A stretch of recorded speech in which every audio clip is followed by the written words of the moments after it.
নাখোদা মসজিদ।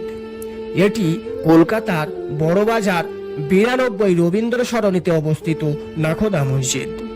এটির ভিত্তি স্থাপন প্রায় 1926 সালে। এটি ভারতবর্ষের অন্য একটি বৃহত্তম মসজিদ। নাখোদা মসজিদ সম্পর্কে আরও অনেক কিছু জানতে চাইলে সেই ক্ষেত্রে আমি আপনাদেরকে বলতে পারি, এটি মুঘল স্থাপত্য শৈলীর একটি নিদর্শন। এই মসজিদে মূলত 3টি গম্বুজ রাখা হয়েছে এবং তার সাথে রাখা হয়েছে প্রায় 151 ফুট উচ্চতার 2টি মিনার। এছাড়াও ছোট ছোট 25টি মিনার আছে, যেগুলো মসজিদের বিভিন্ন স্থানে অবস্থিত।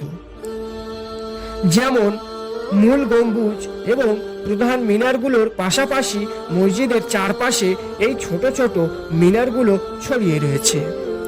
এগুলো মসজিদের প্রবেশদ্বার, আঙ্গিনা এবং অন্যান্য জায়গায় স্থাপত্যের সৌন্দর্য বৃদ্ধি করেছে।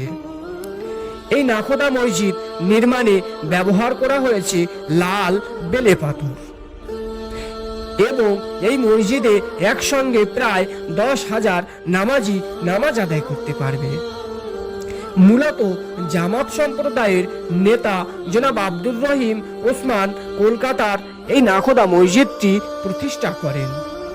তিনি পেশায় একজন বিশিষ্ট নাবিক ছিলেন। নাখোদা শব্দের অর্থ নাবিক। তার উদ্যোগেই এই মসজিদটি নির্মাণ করা হয়। বর্তমান কলকাতার এই নাখোদা মসজিদে মাওলানা শফিক আহমেদ কাসেমি সাহেব দীর্ঘদিন যাবৎ ইমামতি করে আসছেন।